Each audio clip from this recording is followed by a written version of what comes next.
سلام حتى حواتن كمي كنديخاتكم كمي لخاتكم لمون كم تستلمده حدا وراي حيزه مصي لكم نحنا كم سب كم بوليتيكينياتات كم دق حزبون تزغبر زلو ነገር እናተገበረስ ወልና خري عين خيلن ስለዚህ ዝመስለና መፍትሒ ንብሎ ነገር ብግል ይኹን ብሓባር ማህበና ይተርፍን ማለት እዩ ስለዚህ ሎሚ ከምቲ ኩልና ትማል ሰማዕናዮ ሓደ ነገር ኣሎ ዶክተር ደብረጽዮን ዝሃቦ መግለጽ ኣሎ ንሱ ማለት ብዙሕ ነገር ማለት እዩ ስለዚህ ብዛዕባኡ ዘይምዝራብ ኣይከኣልን ኦሬዲ ተዓዲ ሒዞማ ዘለዉ ሰባት እዚኣቶም እዮም ይሕመቑ ይጸብቑ ብዘየገድስ ኣብ ዕፃ ህዝቢ ኣብ ዕፃ ወለዶ ስለ ዝውስኑ ኣብቲ ዝገብርዎ ዘለዉ ነገር ምዝራብ ሓሳብ መሃብ ምቋም ካብ ድርጊቶም ካብ ግብሮም ጠጠምዋል ግዴታና እዩ ስለዚ ኣብዚ ዝተወሰነ ሓሳብ ንመሃብ የሎም መዓልቲ መጽየ ዘለኹ ስለዚ እታ ኣነ እታ መግለጺት ደብረ ጽንተታዊ መግለጺት እየ ዝብላ ደብረ ጽንተት ዝብል ማዕርግ ዝግብኦ ሰብ ስለ ዝኾነ ማለት እዩ ንምንታይ ኢና ደብረ ጽንተት ንብሎ ዝኩሉ ኩናት ኣብ ትግራይ ተገይሩ ኣብ መሬት ትግራይ ከምቲ ዝፍለጥ ናይ ጦርነት ሰባት ዝብልዎ እንድሕር ጦርነት ትገብር ኮንካ ኣብ ካሊእ ቦታ ኢኻ ትገብሮ ኣብ ገዛኻ ይትገብሮን ኣብ ደቅኻ ይትገብሮን ስለዚ ክእለት ተዝህልዎም ሞያ እንተዝህልዎም ከምቲ ዝበሃል ኣብኡ ዝነበሩ ሰባት ተዝኾኑ እዚ ጠፍኦም ሰባት ኣይኮኑን ዳርቶ ፎር ተይተምሃሩ ኣይነበሩን ማለት እዩ ግን ከዓ እቲ ኩሉ ጦርነት ኣብ ትግራይ ገይሮም ሎሚ እውን እንደገና ኣዋጅ ሒዞም ምምፅኦም ዘይሓፍሩ ምዃኖም ጥራሕ ዘይኮነስ ነቲ ህዝቢ ዘለዎም ንዕቐት ዘመላኽት እዩ ስለዚ ኣብዚ ሱቅ ክንብል ኣይንኽእልን ሱቅ ማለት ምትሕባር ስለ ዝኾነ ማለት ንኣቶም ኢና ክንተሓወሮም ሱቅ ተይልና ብዚ መነፅር እዚ ኣብዚ ብዙሕ ሕቶታት ክነልዕል ይግባእ ኩልና ማለት እዩ ዝመስለና ሕቶ ፍትሓዊ ንብሎ ሕቶ ክነልዕል ኣለና ብቢ ዘለና እዩ ብኣይ ወገን ዝተወሰኑ ሕቶታት ኣለውኒ ሓደ ንምንታይ ህዚ ደብረጽዮን መጽኡ ዝብል እዩ ለካቲት 11 ነኽብር ኣለና ኣብ ዝብልዎ ግዜ ብቐዳማይ ኩናት ኣብ ጸለምቲ ኣብ ወጅራት ኣብ ራያ ኩናት ተገይሩ መናእሰይ ህይወት ሰብ ዝኸፈልሉ ህዝቢ ዝተፈናቐለሉ ኩነታት ኮይኑ ንምንታይ እዚ መግለፂ እዚ ሒዙ መጽኡ እሱ ኦዲት ድዩ ተገይሩ እቶም ዝሞቱ መናእሰይ ንምንታይ ከም ዝሞቱ ተፈሊጡስ ተሓታቲ ተገይሩሉ ድዩ እቲ ናይ ህዝቢ ማለት ዝሓለፈ ኣቐሚጥና ንሱ ይንገድፎን ግን ኣቐሚጥና እሱ ተሓታቲ ዝገብሮ ነገር እዩ ሎሚ ኸ እዚ ቼክ ተገይሩ ድዩ ኦዲት ተገይሩ ድዩ ወይስ ቑኢሉ እዩ ሎሚ እውን ብድፍረት ውፈር ተበገስ ዝብል ዘሎ ዝብል ነገር ምርኣይ የድልየና እዩ ስለዚ ንምንታይ ህዝቢ መጽኡ ዝብል ሕቶ ክንሓትት ኣለና ምስቲ ክነኽብሮ ኣለና ዝብልዎ መበል 51 ዓመት ለካቲት ምስ ዝቐነየ ኩናት እንታይ እዩ ዘራኸቦ ዝብል ነገር የድሊ ካብኡ ንምንታይ ከምኡ ኢሉ ንምንታይ ብከምዚ መልክዕ ቀሪቡ ዝብል ነገር እውን ኣካላዊ ኩነታቱ ብምርኣይ ከምቲ ዝከረፍቲ ዝሓለፈ ጦርነት መጀመርያ ዶክተር ደብረጽዮን ይፍክር እዩ ነይሩ ድሓርቲ ጦርነት ምስ ተጀመረ ግን ልክዕ ከምቲ ተራ ሰብ እዩ ደንጊጹ ተንቀጥቂጡ ማለት እዩ ኣነ ኣብ መቐለ እየ ነይረ ብዙሕ ሰብ እዩ ኾርዩ ምክንያቱ ውግእ እንድሕር ዘይተርፍ ኮይኑ ውግእ ማለት ስነ ልቦናዊ እዩ ስለዚ ሓደ መራሒ እየ ዝብል ሰብ ብኡ ልክዕ ክንቅጥቀጥ ብኡ ልክዕ ክደናገጽ ግቡእ ኣይነበረን እቲ ግቡእ ዝነበረ መጀመርያ ከይመጽእ ምግባር እዩ ድሕር ኣትይዎ ግን ብኡ ልክዕ ክርዕድ ብኡ ልክዕ ክፈርሕ ንህዝቢ ክብትን ኣይግባእ ነይሩ ስለዚ ካብቲ ጸላእቲ ዝበተንዎ ላዕሊ እሱ ዝበተነ እዩ ዝበዝሕ ኣብቲ እዋን ሎሚ እውን ብተመሳሳሊ እቲ ኩነታት ብዘዘኻኽር መልክዕ እናተንቀጥቀጠ እዩ የውግዕ ነይሩ ማለት እዩ ስለዚ እዚ ንምንታይ ኮይኑ ኣብ ውሽጡ እንታይ ዝርብሽ ነገር ስለ ዘለዎ እዩ ከም ሰብ ምንቅጥቃጡ ምንም ማለት ኣይኮነን ግን ኣብ ውሽጡ እንታይ እዩ ዝርብሽ ነገር ኣለዎ ብስሩኸ ጥዕናኡ ትኽክል ድዩ ኣእምሮዊ ጥዕናኡ ትኽክል ድዩ ዝብል ሕቶታት ንሰብ ሞያ ዝሕደጉ ሕቶታት እዮም ስለዚ እዚኦም ንወዲ እዚኦም እናሓተትና ህዝብና ውሕስ ንገብረሉ ግዜ ህዚ እዩ ማለት እዩ ውሕስ ንገብር ሰባት ንሕና ኢና ምክንያቱ ህዚ ተዘይኮይኑ መዓዝ ህዚ እዚኣ ተዘይገርናስ መዓዝ እዩ ምስ ኮነ ድሓረ መርዲ ኣብ ብኽያት ኣብ ጥፍኣት እሱ ክኾነ ይግባእን ካብቲ ዝሓለፈ እውን ክንምሃር ስለ ዝግባእ ማለት እዩ ሓደ ንሱ እዩ ሎሚ እንተዘይኮይኑ መዓዝ የደይልና ንሕና እንተዘይኮይንና ኸ መን ካባና ንላዕልስ መን እዩ ክመጽእ መን ኢና እዚ ነገር እዚ መን ክፈትሖ ኢና ንጽበ ኣለና ዝብል ነገር እውን ክንሓስበሉ ይግባእ ማለት እዩ ስለዚ እዞም ሕቶታት እዚኦም ካልኦት ሕቶታትን ወሳሲኽና መፍትሒ ክነናዲ ናይ ኩሉና ገዛዕዮ እዩ ምክንያቱ ህዝብና እዩ ፀገም ፀገምና እዩ እቲ ታሪኽና ስለ ዝኾነ ህዝብና ከዓ ካብቲ ህዝ ዘለዎ ኩነታት ካብቲ ህዝ ዘለዎ ተበቲኑ በብኻቢኡ እናለመነ በብኻቢኡ እናተዋረደ ካብ ዝነበረሉ ምዕራፍ ናብ ካሊእ ናይ ወርደት ምዕራፍ ክሸጋገር ስለ ዘይግብኦ ማለት እዩ ስለዚ እዚኦም ሕቶታት እዚኦም ክንሓትት እዩ ዝግባእ ንምንታይ ዝብል ሕቶ ብፍላይ ካብቶም ሕቶታት ዝኸበደ ሕቶ ዝበሃል ንምንታይ ዝበሃል ሕቶ እዩ ስለዚ ከምናተይ ምዚ ተታሒዙ ዝብሎ ነገር ተወሰነ ነገር ኣሎ ሓደ እዚ ዝገበረሉ ምክንያት ኢለ ዝኣምን ለካቲት 11ዊ ቆሎ ንምጥባር እዩ ዝብል እዩ ለካቲት 11 ከምቲ ዝፍለጥ ኩሉ ግዜ ብደም ብመስዋእቲ ብመጉዳእቲ ብወፈር ተበገስ ብቀይሕ ባንዴራ ዝኽበር እዩ ስለዚ ከምዚ ዓይነት ናይ ብለድ ሪቹዋልስ ናይ ሞት ድግስ ናይ መቁሰልቲ ድግስ ንምኽባር እዩ ምክንያቱ ምስ ለካቲት 11 ተሓሒዙ እዩ ወፈር ተበገስ ዝብል ዘሎ ከምቲ ዝተለመደ እዩ ዝብል ዘሎ እንታይ እዩ ተለሚዱ ተቀደሙን 100,000 200,000 ጥፊና እዮም ዝብሉ 200,000 ጥፊኦም ሓንቲ ቁራስ ትግራይ እዮም ፈጢሮም ካብ ትግራይ ዝፈጠርዎ ካልእ ካብ ዝፈጠርዎ ክልል ይሰፍሕ ዝፈጠርዎ ሃፍቲ ይበዝሕ ስለዚ እዮም ዝብልዋ ዘለዉ ንትግራይ እዚ ዝኣክል ባሕሪ እኳስ ሕሊፎም እዮም ሂቦም ንትግራይ ዝበሃል ነገር ኣይገደፉን ኢሳያስ አፈወርቂ እዮም ሕሊፎም ሂቦሞ ስለዚ ስታይ ስለ ዝኾነ እዩ ለካቲት 11 ሎሚ እውን ከም ትማሊ ማለት ትማሊ እኮ ዘሕፍር ታሪክ እኮ እዮም ሰሪሖም ኣብ ቤተ መንግስቲ ኮይኖም ንህዝቢ ትግራይ ዝምፅሉ ነገር እኮ የለን ንህዝቢ መቐለ እኮ ማይ ኣይሃውዎን ስለዚ ከም ትማሊ ክበሃል ተሎስ ከም ምንታይ ማለት እዩ ከምቲ ዘሰውኦ በዝሒ ቁፅሪ ድዩ ከምቲ ብዊልቸር ዝኸድ ዘሎ በዝሒ ህዝቢ ድዩ ከምቲ ኣብ ዲቪዥን ደርቢዮም ኣብ ዳንሻ ደርቢዮም ኣደዳ ፀላእቲ ዝኾነ ድዩ ብገጀራ ዝተቆረፀ ህዝቢ ድዩ ከመይ እዩ ከም ትማሊ ክበሃል ተሎ ስለዚ ለካቲት 11 ክኽበር ተሎ ምስ ለካቲት 11 ተላዒሉ ዝመፅእ ነገር ኣሎ 27 ዓመት 50 ዓመት ኣብ ትግራይ 27 ዓመት ኣብ ኢትዮጵያ ነይሮም እዮም ስለዚ እንታይ እዮም ገይሮም ንህዝቢ ትግራይ ሰላም ደም ምምፅኦምሉ እንታይ እዮም ምምፅኦምሉ ዝብል ሕቶ ክንሓትት እዩ ዝግባእ ስለዚ ከም ትማሊ ማለት እንታይ እዩ ወፈር ተበገስ እዩ ስለዚ እዚ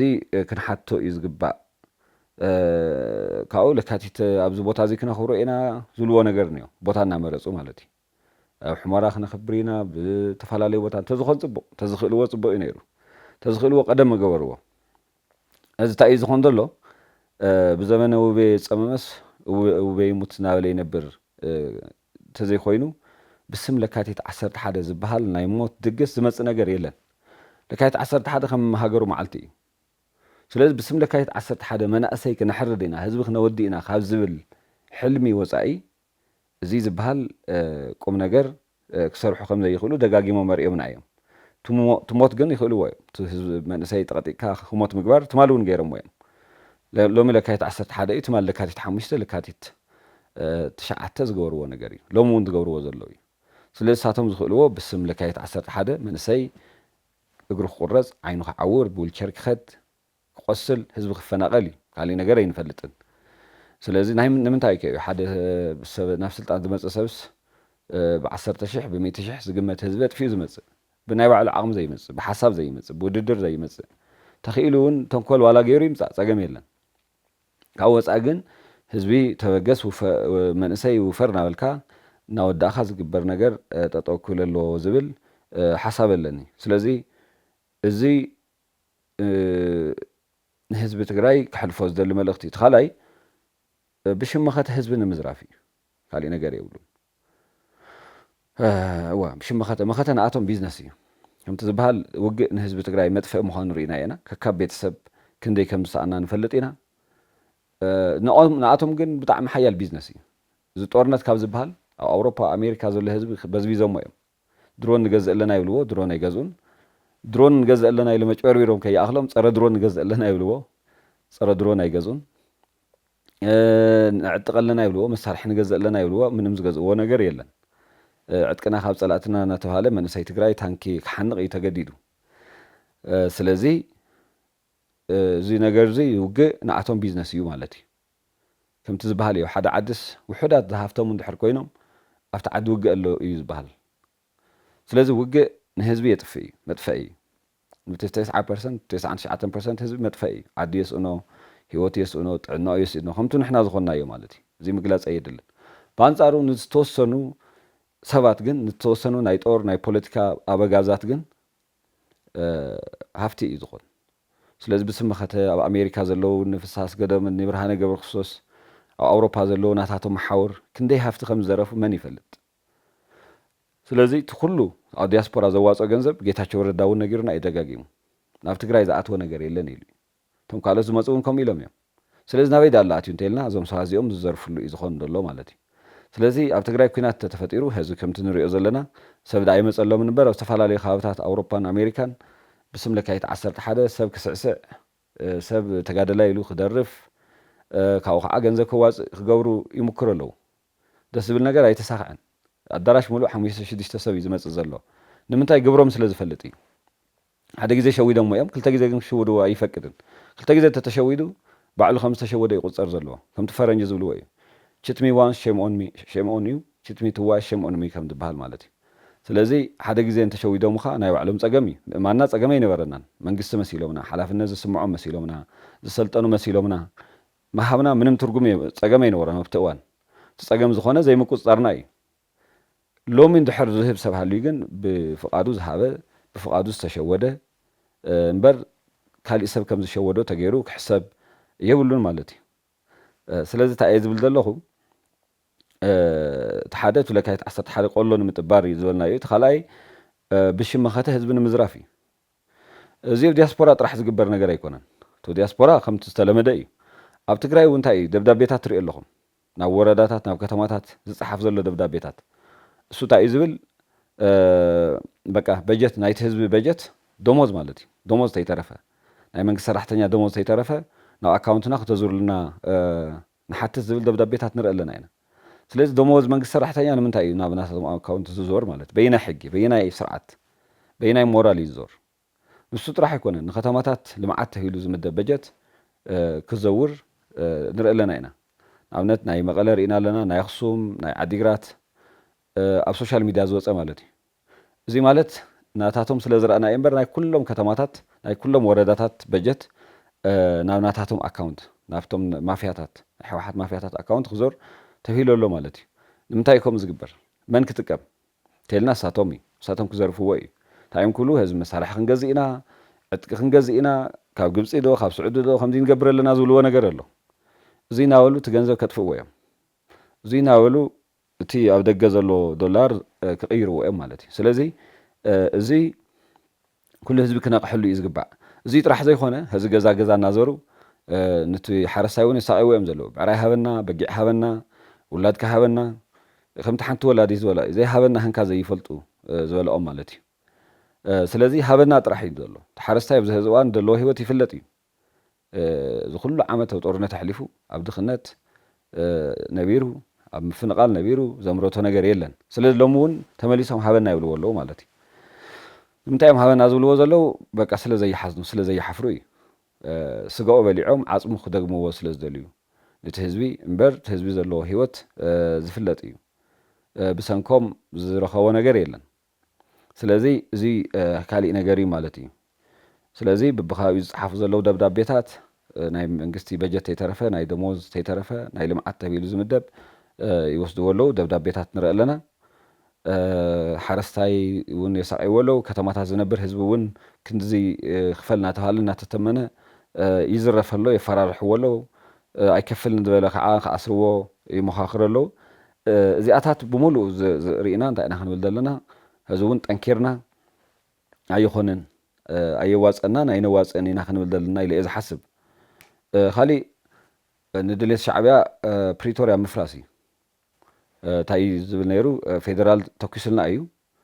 ንሕና ብዙሕ ግዜ ደብዳቤ ፅሒፍና ኢና ፕሪቶርያ ክኽበር ኢልና ንኣፍሪካ ሕብረት ፅሒፍና ኢና ወዘተርፈ ይብል ነይሩ ግን ህዝቢ ፌደራል መንግስቲ ስለ ዝተኮሰልና ውዕሊ ፕሪቶርያ ፈሪሱ እዩ ኢሉ ኣውጁ ማለት እዩ ብመሰረቱ ኩናትስ ይኹን ውዕሊ ፕሪቶርያ ፈሪሱ ድዩ ኣይፈረሰን ምርግጋፅ ሲኾን ደብረፅዮን ዘረጋግፆ ነገር ኣይኮነን ስልጣን የብሉን ሓደ ደብረፅዮን መን እዩ ዝብል ሕቶ ክለዓል እዩ ዘለዎ ደብረፅዮን ማለት ናይ ሓደ ሽፍታ ጉጅለ መተሓበሪ እዩ ዝብል ካብ ወፃኢ ኣብ ናይ ኢትዮጵያ ሕጊ ናይ ኢትዮጵያ ስርዓት በቲ ፕሪቶርያ መሰረት ሕጋዊ ከም ዘይኮነ ከም ዝተሰረዘ ነጊሮምና እዮም ስለዚ ሒዝና ኢና ክንንቀሳቀስ ዘለና ንምንታይ ተልና እቲ ፕሪቶርያ ብመሰረቱ ናብ ናይ ኢትዮጵያ ሕግን ስርዓትን መሊሱና ማለት እዩ ስለዚ ብናይ ኢትዮጵያ ሕግን ስርዓትን መሰረት ዝተሰረዘ ውድብ ዓቕሚ ዘይብሉ ውድብ ዝተበታተነ ውድብ ንህዝቢ ትግራይ ወኪሉ ፕሪቶርያ ተሰሪዙ እዩ ፕሪቶርያ ፈሪሱ እዩ ክብል ኣይኽእልን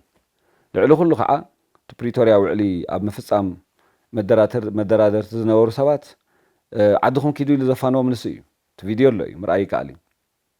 ንሕና ምስ መንግስቲ ኢትዮጵያ ሳልሳይ ወገን ኣየድልየናን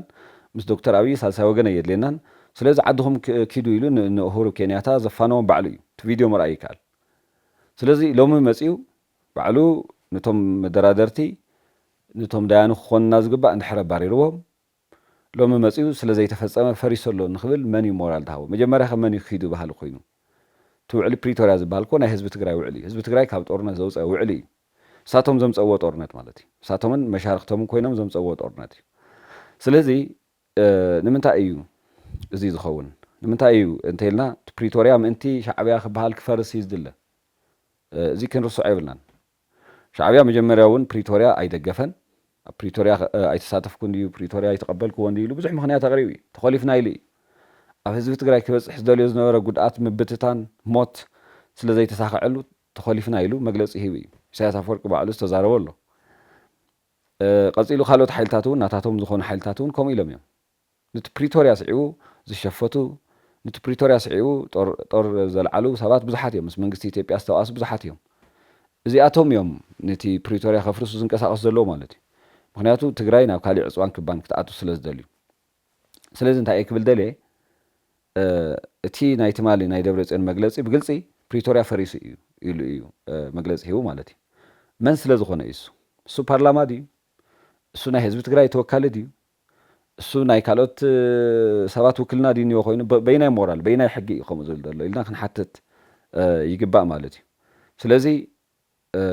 እዚ ሓደገኛ ኣባህላ እዩ እዚ ናይ ሻዕብያ ተልእኮ እዩ እዚ ህዝቢ ትግራይ ንምጥፋእ ዝመፀ ካሊእ መዘዝ እዩ ስለዚ ሰብኣይ እዚ ዝሰምዕ ሰብ ክህሉ የብሉን ሰብኣይ እዚ ከም ቁም ነገረኛ ወሲዱ ሓሲቡ ዝንቀሳቐስ ሰብ ክህሉ የብሉን ኢለ እየ ዝሓስብ ድሮኳስ ብምክንያቱ ውግእን ወረ ውግእን ተጀሚሩ እኒኦም ንሳቶም እውን ብኡ ቀፂሎም ኣለዉ ካሊእ ፌደራል መንግስቲ እውን ኣብዚ ውግእ እዚ ኢድ ኣለዎም ኢሉ ዝሓስቦም ሰባት ኣካውንቶም ክሻብ ምእጋድ በፂሑ ኣሎ ስለዚ ውጥረት እዚ ንሓየለ ክኸድ ኣስተዋፅኦ ካብ ምግባር ሓሊፉ ካሊእ ምንም ትርጉም የብሉን እንታይ ንምባል እዩ እቲ ፕሪቶርያ ህዝቡ እንተኾነ ንኣና መድሕና እዩ ክነፍርሶ ይግባእን ተፈሪሱ እውን ክነስተኻኽሎ እዩ ዝግባእ ክነስተኻኽሎ እንተለና እውን ንሓደ ደብረፅዮን ዝምልከት ኣይኮነን ደብረፅዮን ተሓታት እዩ ብዚ ፕሪቶርያ እዚ ተሓታት እዩ ብዘጥፍኦ ገበን ማለት እዩ ነቶም መደራደርቲ ኣይተድልዩናን ኢሉ ዘባረረ ባዕሉ እዩ ደሞ እውን ፈሪሱ ዝብለና ዘሎ ባዕሉ እዩ ስለዚ እዚ ካሊእ ከም መወዳእታ ክነልዕሎ ዝኽእል መፈንቅለ መንግስቲ እዩ ኣብ ትግራይ መጀመርያ ናይ መፈንቅለ መንግስቲ እዩ እቲ ፕሪቶርያ ኣይደገፍዎን ከም ትዝከር ንሳቶም እውን ኣይደገፎን ሻዕብያ እውን ኣይደገፎን ስለዚ እንታይ እዩ መጀመርያ ንፃርቃን ከመይ ጌርና ንወግዶም ድሓር ጌታቸው ከመይ ጌርና ነወግድ ድሓር ወዲ ወረደ ከመይ ጌርና ነወግድ ዝብል ናይ መፈንቅለ መንግስቲ ትልሚ ነይርዎም እዩ እዚ ደረጃ ብደረጃ ገይሮሞ እዮም ብዕጥቂ ማለት እዩ ማህተም እናሓደጉ መንእሰይ እናቐተሉ ህዝቢ እናበተኑ ህዝቢ እናወረሩ ገይሮሞ እዮም ስለዚ እቲ ሎሚ ገይርዎ ዘሎ ደብረፅዮን ብትግራይ ቴሌቭዥን ብድምፂ ወያነ ብሚድያታት ትግራይ ወፂኡ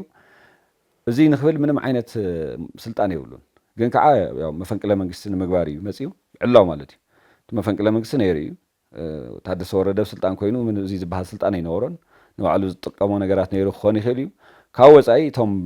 ኮሚቴ እቶም ብሄራዊ ኮሚቴ ዝበሃሉ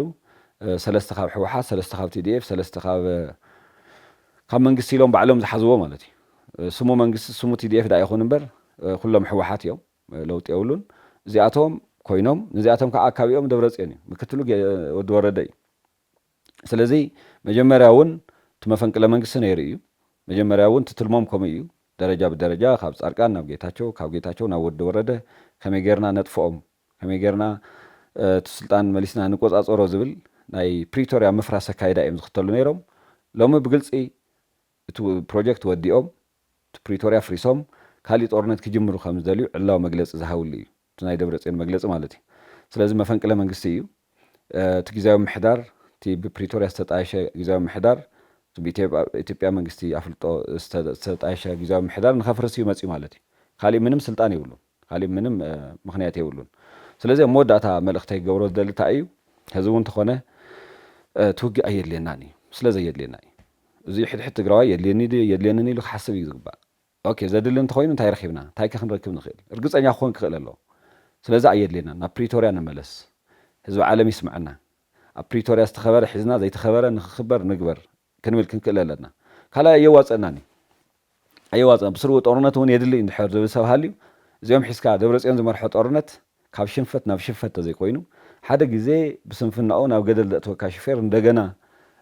ኣባኻ ተሳፊረ ክኸድ ኢልካ ከም ሕሳብ እዩ ዝኾን ስለዚ ከምቲ ዝበሃል እዩ ሓደ ነገር ደጋጊምካ ምስራሕ እቲ ዝለዓለ ስንፍና እቲ ዝለዓለ ድንቁርና እዩ ዝኸውን ስለዚ ኩናት የድሊ ዝኣምን እንተሃልዩ ከዓ ኣየዋፀናኒ እቲ ናይ ኩናት ሕጊ እውን ዝብሎ ዘየዋፀካ ተኮይኑ ኣይትግበር እዩ ስለዚ ናተይ ኣልቲሜትሊ ኣየድልየናኒ ብፖለቲካ ጉዳይና ብፖለቲካ ንወድእ ጉዳይና ብዲፕሎማሲ ንወድእ እዩ ኣይ የድልየና እዩ ዝብል ተሃልዩ ከዓ ኣየዋፀናኒ እዚኣቶም ሒዝካ ዝግበር ጦርነት ኣየዋፀኩምን እዩ ከምኡ ዝሓስብ ሰብ ተሃልዩ ካሊእ ኣይናየትናኒ ውግእ እዚ ናትና ኣይኮነን ደይውግእና ክንዋጋእ ይግባአን እዚ ሻዕብያ ዲዛይን ዝገበሮ ሻዕብያ ጽምዶ ኢሉ ዘምጽኦ ፕሪቶሪያ ንኸፍርስ ዝሰርሖ እዩ ስለዚ ህዝቢ ትግራይ ካብ ፕሪቶሪያ ወፂኡ ናብ ጽምዶ ካብ ፕሪቶሪያ ወፂኡ ናብ ናይ ሻዕብያ ጦርነት ከኣቱ ዝገበሮ እዩ መወዳእታ እንታይ ክብል ዝኽእል ሕማቕ ዝበሃል ሰላም የለን ጥዑም ዝበሃል ጦርነት የለን ከምቲ ዝረአናዮ ጦርነት ክግበር ተኮይኑ እውን ናይ ባዕሉ ሳይንስ ናይ ባዕሉ መንገዲ ኣሎ ብትሕዝ ዘሎ ካይዳ ካሊእ ጥፍዓት ዘምፅእ ስለ ዝኾነ ንሕና እዚ ክንቃወሞ እዩ ዝግባእ ቤተሰብና ኣብዚ ጉዳይ እዚ ግልፂ ዝኾነ መብራህርሂ ክንቦም እዩ ዝግባእ ብዝተፈላለየ መንገዲ ትግራይ ንምድሓን ኢሎም ናብ ቲዲኤፍ ዝወፁ ጀጋኑና እውን ንገዝኦም ክንመልሶም እዩ ዝግባእ ዝኸፈልና ከፊልና ማለት እዩ ኣነ ህዚ ቼክ ይገብር ነይረ ዝፈልጦም ሰባት ከይህሉ ንዕርክተይ ቤተሰቦም ገለ እንተሃልዮም ገንዘብ ናልኣኩም ኣውፅዎም እየ ዝብል ስለዚ ኩልና እዚ ሓላፍነት እዚ ክንዋፃእ ክንክእል ኣለና ከምቲ ቅድሚ ህዚ ህዝቢ ትግራይ ተኸላኸሉ ኢልና ዘውፃእናዮም ሎሚ እውን ጠጠው ኣበሉ እዚ ኣይናትኩምን እዚ ናይ ሻዕብያ እዩ ፕሪቶሪያ ምፍራስ ሓደጋኡ ብዙሕ ኢልና ክነተሓሳስቦም ክነፍልጦም እዩ ዝግባእ ኢለ ዝሓስብ ንሎሚ እዚ ይኣክል ስለ ዘዳመፅኩምኒ ይቐኒየለይ ሰላም